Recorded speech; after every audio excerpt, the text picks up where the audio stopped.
Hello and welcome to our program Where God Weeps. In 2003, the Catholic Church officially recognized a series of Marian apparitions that happened in a small town called Kibeho in southwestern Rwanda. Between the years of 1981 and 1989, 3 young girls, Alphonsine, Nathalie, and Claire, received a series of visions about their own spiritual life and the spiritual life of the community, but then later a series of shocking, more dark visions about a tragedy, a violence that was to visit the country. Indeed, almost 10 years later, civil war broke out in Rwanda between Hutu and Tutsi, culminating in a genocide which claimed the lives of over 800,000 people, mostly women and children. In our short report today, we're going to look at the town of Kibeho, the Marian visits, and later we're going to be speaking to Miss Christine du Coudray of the Catholic charity Aid to the Church in Need, who has just returned from a visit there.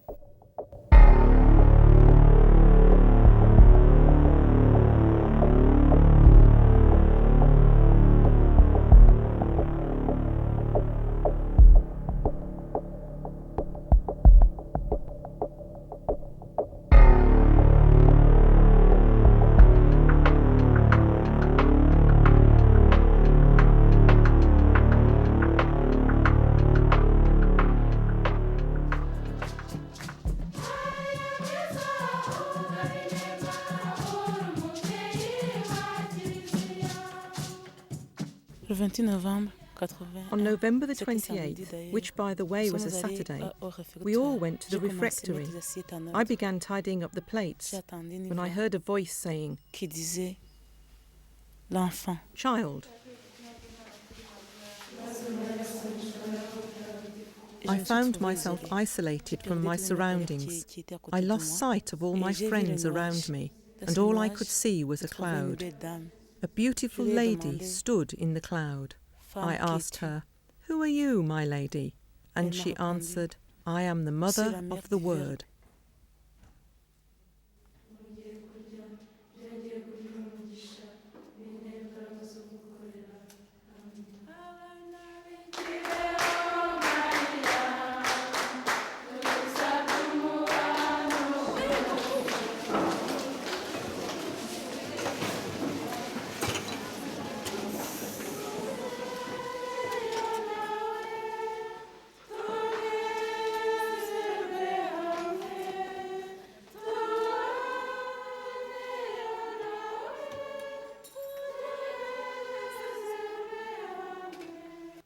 To begin with, when they cornered me, they implied that I was mentally unbalanced. But at the same time, I felt an inner strength that gave me to understand that what I was living was real. When the Virgin Mary told me, "I will come on such and such a day," during such moments some said, "It's untrue." The whole wait before the apparition was hellish. It really wasn't easy.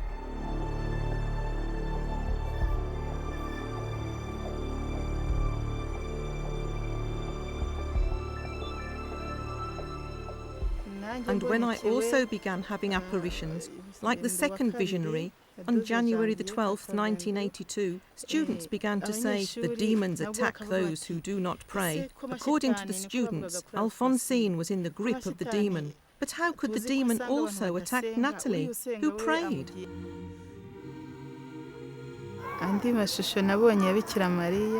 None of the statues of the Virgin Mary that I have ever seen resemble her. I saw her face and it was very beautiful. When you look at her, you see that she has a beauty that transcends that of whites or blacks. Nonetheless, her eyes very closely resemble those of blacks. She was between 20 and 30 years old. She was at once like a young bride. She had a very young air. She said, "The message that I give you is not destined uniquely for you. It is rather a message for the whole world. What I say to you, I do not say only to you. I say it to all the people on earth." She said that the people lived as they wished. She asked us to love God and our fellow human beings with a love that knows no lies.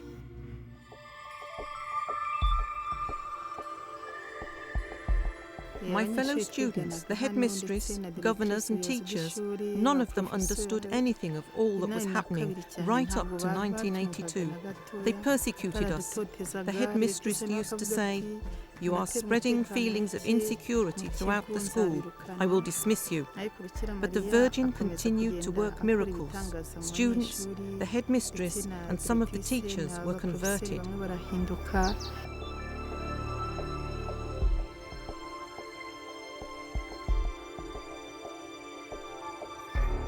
Three months after the first apparition, something happened that was to prove Alphonsine and Nathalie's demeanour worthy of their faith. On the 1st of March 1982, a third student, Marie Claire, also saw the Mother of the Word. Up to that time, she had been a most vociferous opponent, inciting her fellow students to revolt against Alphonsine and Nathalie, accusing them of being possessed by the devil.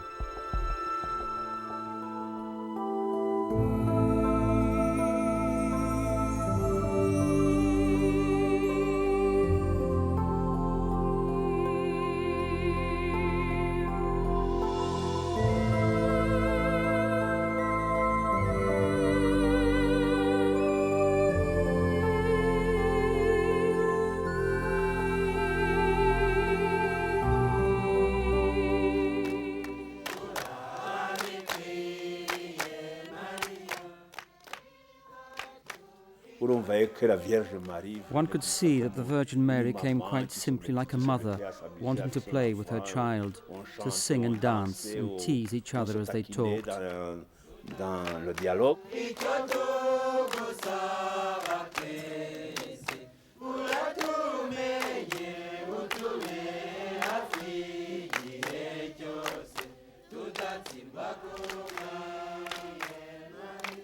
The Virgin Mary's apparition on the day of the Assumption in 1982 was prophetic, as events 12 years later were to confirm.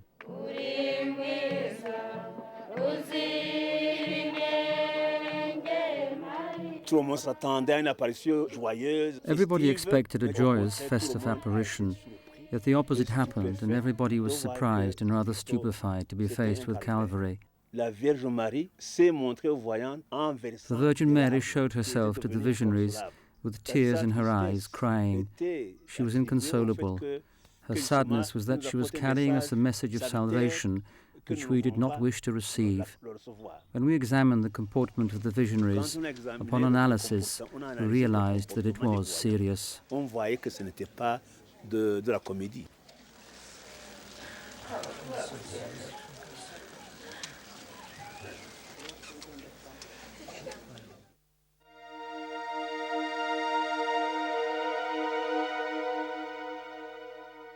In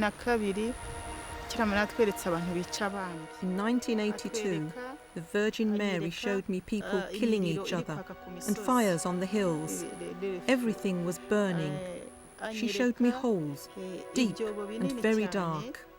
She also showed me human skulls, heads cut in half. In 1983, she showed me a river of blood that was about to flow. She said, "I suffer because your hearts continue to harden. I suffer because many espouse vice over virtue. I suffer because you no longer abide by God's commandments. I suffer because of your hypocrisy. I suffer because there is no love amongst people." One could clearly see that she manifestly shared in the sufferings. But at that moment we paid little attention to what she was telling us. We were not prepared to do what she was asking us.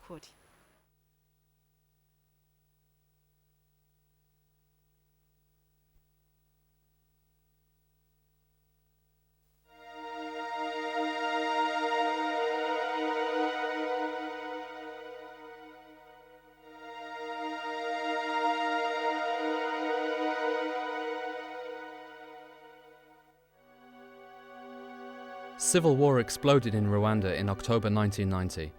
The genocide that followed in 1994 took the lives of 800,000 victims. Kibeho, despite the apparitions of Our Lady only a few years before, was particularly affected and witnessed massacre and death.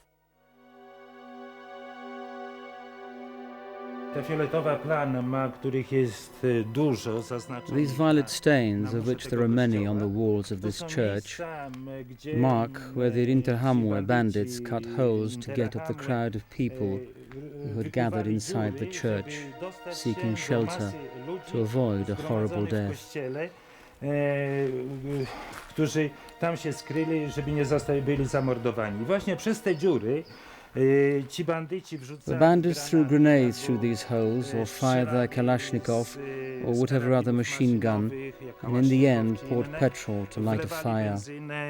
I podpalali.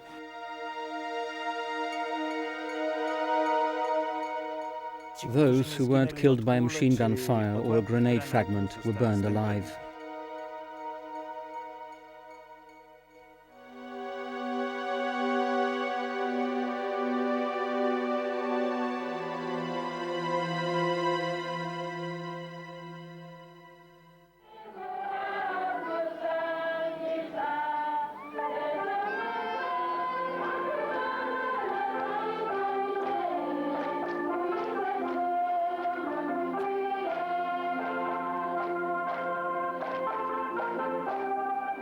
The church authorities treated the Holy Virgin's wishes seriously.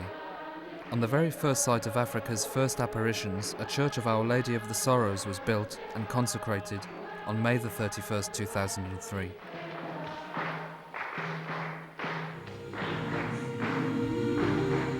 In a very short time she became a place of pilgrimage to which, especially during Marian holy days, over 30,000 pilgrims flock from all around the world. Many are converted and many cured. Whenever there was an apparition here in Kibeho, the Holy Virgin would say, "My children, I would like all those who are ill to be healed."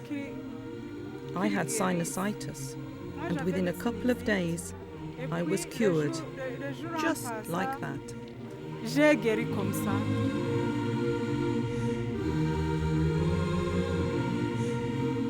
I felt dizzy and I fell down often. Relapses became ever more frequent. I remember that evening in February 2000, I had experienced a particularly hard time with many recurrences throughout the night, and then it all disappeared on that very same day, just like that.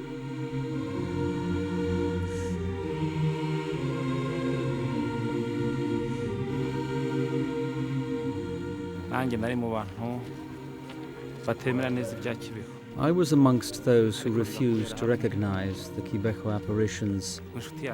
I came with a friend as company. I wasn't used to praying, but then my conscience began to question me after what I had seen at Kibeho with my own eyes. I was a soldier, so I returned to pray here after my demobilization.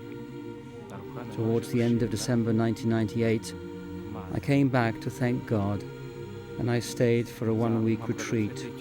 During that retreat, God made miracles that gave me peace and led to my conversion.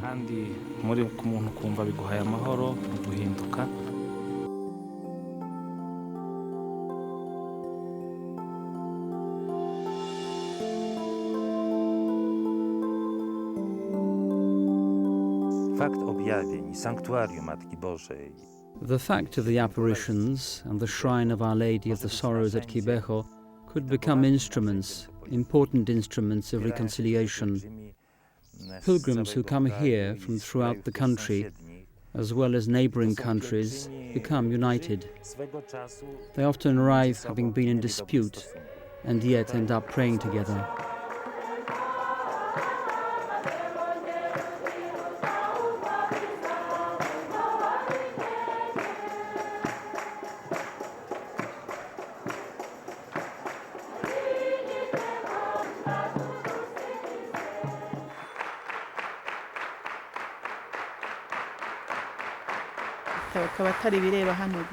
It is not a message directed uniquely at Kibeho or Africa.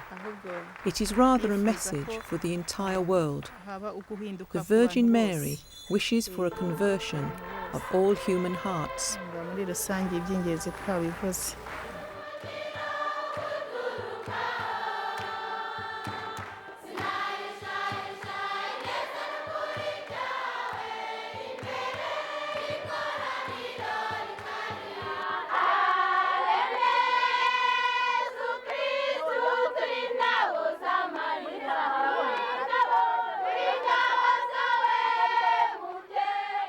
Welcome back, ladies and gentlemen. With me in our studio today is Miss Christine du Coudray, responsible for the French-speaking part of Africa for the Catholic charity Aid to the Church in Need. And Christine has just returned from Kibeho. Christine, thank you for being with us here today. Thank you for your invitation. Christine, you've just come back from Kibeho in southwestern Rwanda. What was the purpose of your journey there? Just to be able to pray with pilgrims, and mainly on a particular occasion, which was the closure mass of the Jubilee year, 25 years after the apparitions of Our Lady of Sorrows in a little village in South Rwanda. What did you find there? What was the experience that you bring back with you? I was deeply moved, first of all, by the crowds who gathered there for the very first time. We can estimate maybe 50, 60,000 people. Who knows? Who knows? We were, of course, unable to say exactly who came. But what I can say, the hill on Kibeho was absolutely packed of people coming from far. They were coming from the whole country of Rwanda, from Congo, from Burundi, from Uganda, even a few from Western countries. But really the majority, 95% of those pilgrims were coming from the Great Lakes, poor people who had decided to answer the invitation of Our Lady. I see here you have a little statue, Our Lady of Kibeho. What does Our Lady of Kibeho mean or represent for the Rwandan people? You know, we all know what occurred in this country in the 90s and mainly in 94 with this genocide. And Our Lady came. Of course, she cried during the apparitions because of the message, the important, crucial message she had to give. Conversion in depth, tireless prayer, without hypocrisy, and trust in the salvation of the cross. These are very serious messages she wanted to give. But at the same time, those flowers represent each human being as a flower in the garden of the sky, I would say. So for me, and for all of us, there is not only a message, a serious message of sadness of Our Lady of Sorrows, obliged to come and to remind the humanity of the obligation to conversion, but to give a major message of hope too. How would you describe the faith of the people? It's a very simple faith. All those people, as I told you, were coming from far. They had only trust in a beloved mother who was welcoming them. So day and night, they had decided to pray either outside or in the sanctuary. You can imagine that those people were coming with very poor belongings, only 1 liter water, something to eat. They had decided not to sleep, they had no blankets, and now we are in the rainy season. It means 10, 11 degrees, no more, raining, fortunately not during the Mass, but the day before it was raining, and they had absolutely no accommodation. But it was no problem for them. They didn't know even if it was night or day. There was so much joy. They were here. And there was so much joy. Yes, they were invited to pray, and they were invited by their mother. It was the most important for them. And that's why I was so moved, because myself I had an accommodation. What story touched you particularly? I think it is exactly this atmosphere of deep prayer. I see, for instance, I have still in mind the huge baskets which received hundreds of thousands letters to Our Lady. Very moving letters. And we have planned even just to take a few, the most moving letters sent to Our Lady for our own edification, I would say, in our country. So is this a tradition in Rwanda to write a letter to Our Lady? Yes. It is a tradition not only in Rwanda. So many people in different shrines. forms of Yes, communication. yes. But it's a letter to Our Lady. Yes, and there were so many people unable themselves to write. There were a few people, I saw them here and there in the dark, writing for other people who were illiterate. What is the essence of Our Lady's message at Kibeho? Of course, this message, the very first one, is the message which we can find, for instance, in Fatima. Once again, the Our Lady of Sorrows came to invite her children to conversion. And the message is in three parts: conversion in depth, tireless prayer without hypocrisy, and the third one is trust in the salvation of the cross. This message with three branches, I would say, has been really heard with a main accent. And because Cardinal Diaz, coming from Rome, focused on the fact that the conversion didn't yet occur in the hearts of the pilgrims. And I had myself the opportunity to make little interviews with pilgrims. And it moved me a lot to see that the words of the Cardinal were the most important. It means, consider that the conversion of your heart is not yet actual. That you have really to work in depth for this conversion. And what is more moving for me, this message is not only for the Christians of the Great Lakes. The message is for us too. That's why we have to take that into consideration and to listen to our brothers and sisters in faith who have clearly experienced that the way is still long to this conversion. And they recognize this. You mentioned, for example, prayer without hypocrisy, and Yes. and the Cardinal Diaz mentioned the necessity of the conversion of heart. What did he mean by this specifically? That faith is not lived. That faith is not lived, and in fact, after those horrific years which have been experienced in the 90s, there is a feeling of revenge which comes regularly. Still a hatred in the heart. Hatred, revenge, all kinds of difficulties to go ahead.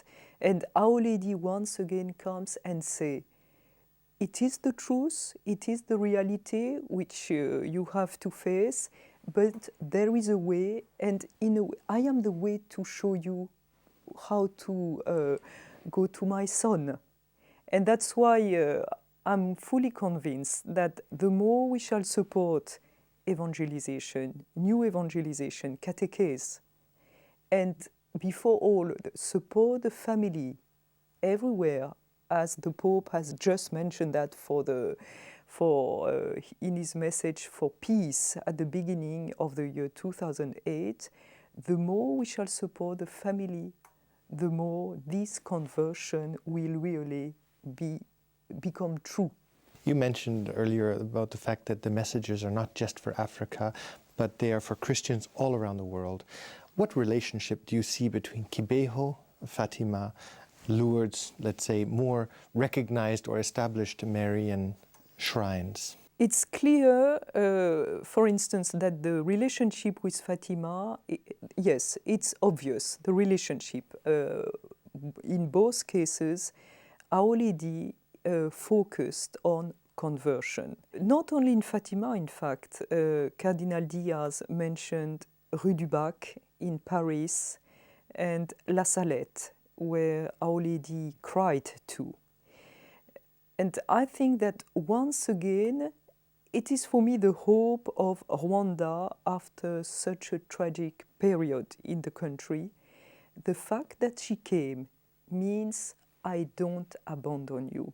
You know that I'm here, and I am the way to my son. And I am a beloved mother, and please listen to what I have to tell you. Christine, after your experience, after your time in Kibeho, what message do you think it is important to communicate now? I would say clearly a message of hope, because Our Lady decided to come and visit her children in a particular time, even if, of course, the message hasn't been understood at the time of the apparitions. But today, this message and her visit is so actual. It means, despite the situation, yesterday, today, I am here to help you and to show you the way to my son. And this invitation, once again, invitation for the whole world, conversion in depth, tireless prayer without hypocrisy, trust in the salvation of the cross.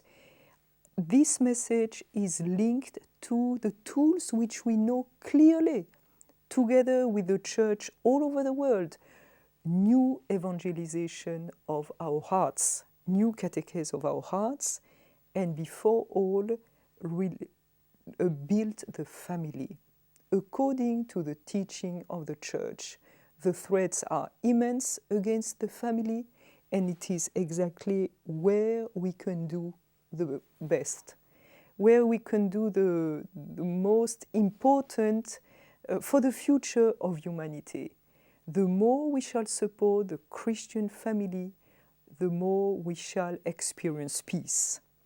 Christine du Coudray, thank you very much. Thank you. And we look forward to hearing more news about Kibeho in the future. Thank you, ladies and gentlemen, for having been with us today in our program.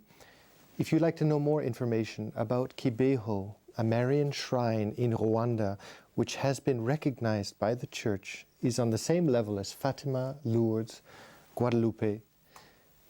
Please look at the information at the end of this program if you wish to write or call. And we look forward to seeing you next time on our program, Where God Weeps.